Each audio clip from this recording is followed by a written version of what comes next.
In this video, we're going to talk about the basics of working with formulas in Excel, kind of the main things that you need to know before you start working in Excel. So this is a collaboration between OpenStax and Divide and Conquer Math. You can find a free Excel workbook in the description of this video. Additionally, you can access the OpenStax textbook for free. You can look in the description of the video for the link to that. And again, you can access the free Excel workbook either in the description, or you can go to divideandconquermath.com and then go to OpenStax Chapter 1. So here I am on the Basics Formulas tab of the Excel workbook. So a couple things about this. You should be in the desktop version of Excel. And so if you come down here, you'll see all the different tabs and you want to go to the one that says Basic Formulas. So for this, we're just going to talk about just some basic things to know before you start working too much in Excel. So what we're going to do is first we're going to write a formula in the blue box where we are going to take the current column plus the previous column in row 2, okay? So if you want to trigger any sort of formula or operation in Excel, what you need to do is you need to first type the equal sign. So I'm going to click on the box that I want to do this in, and then I'm going to type the equal sign, and this is what tells Excel we're going to do something. So with Excel, basic calculator operations from a keyboard, they work exactly how you would think. So if I want to take the current column of this 7, I can click on this number and you can see that it's giving the Excel cell reference here, and then I can type a plus sign, and then I can just click on the other number that I want, i.e. this 4. And you'll see here now that the way that Excel is formatting this, so it color codes everything. So for B2, that's the blue cell, A2 is the orange cell. And so I've typed those two things in and I get an 11. Now you might be wondering, did I have to click on the cell references? So you didn't have to. You could just type in 7 plus 4 and that works also.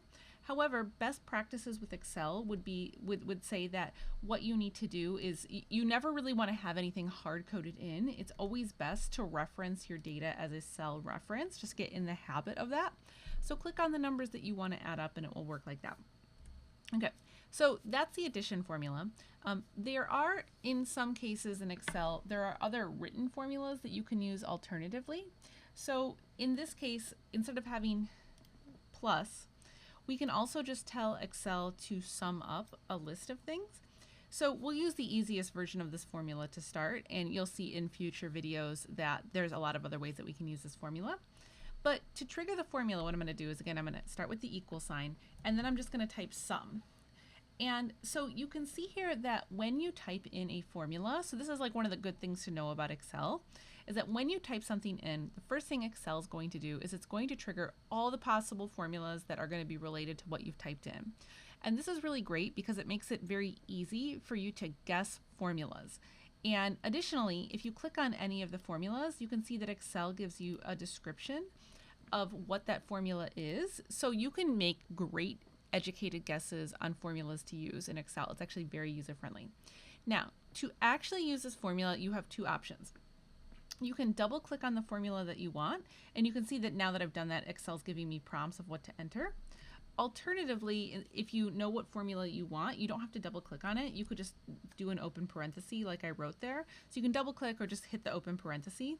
And now Excel will always give you prompts of what to enter to help you use that formula. So this is saying, what numbers do you want me to add up?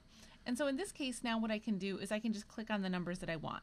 Now, I don't have to separate the numbers that I want, actually. So I could type these in and put commas in between them, but that would be very inefficient.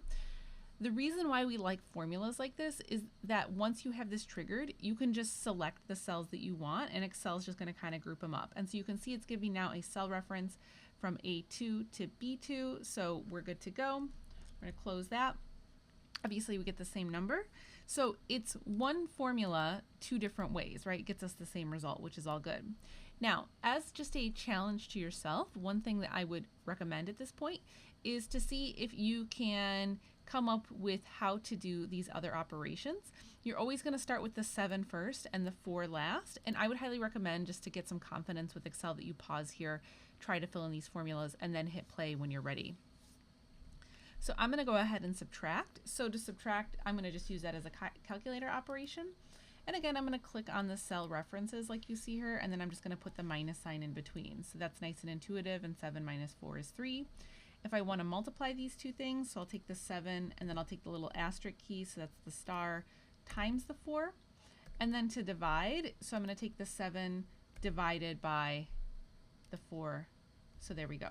And so you can see here, so I've got everything referenced as cells, and you can review your formula by looking up here. So you can also see what it is that you've done by looking up here. This is called the formula bar. So if I click on any of these, I can see what the operation is and I can double check it. Additionally, if I click on the formula bar, you can see that Excel will revert back to coloring those cells. So they try to make it as user-friendly as possible to see what it is that you're doing operations with. Now, the last formula here, there's two ways that you could compute this if you want to find an average between the first number and the second number. You could go ahead and type in what you know to be the average. And so to do that effectively, you would have to have parentheses open to add up those two numbers and then divide by 2. That is a possibility. And so you can see here, I've got my formula written out here. I've written out how I would calculate an average between two numbers. But the beauty of Excel is that once we start getting into bigger formulas like this, we typically have things that are much more efficient. So what I'm going to do is I'm actually just going to delete out this formula. I'm going to go ahead and type in the word average. And so you can see here, returns the mean of its arguments. So that sounds good. I'm going to select these two numbers and you can see I got the same number. So as far as when do you use calculator options versus when do you use like hardcore like formulas, like the sum formula like we had here, or the average formula, well, some of that will just take getting used to.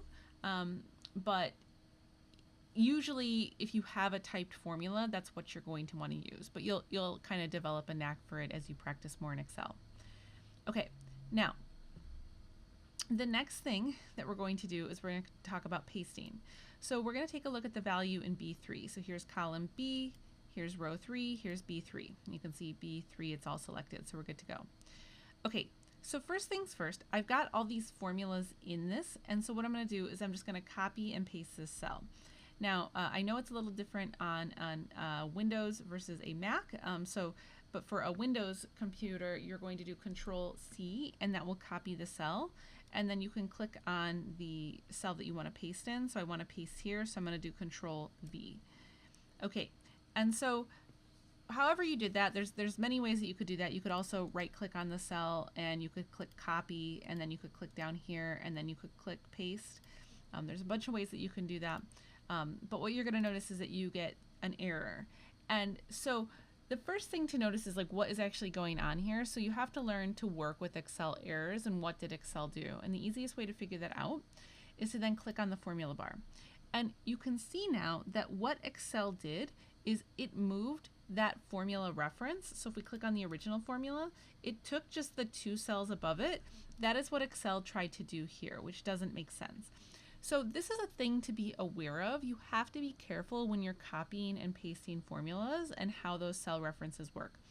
There are ways to work around this phenomenon of moving the cell reference from happening, but I don't want to overwhelm you too much in this video. So we're just going to say that for now, be careful with pasting a formula.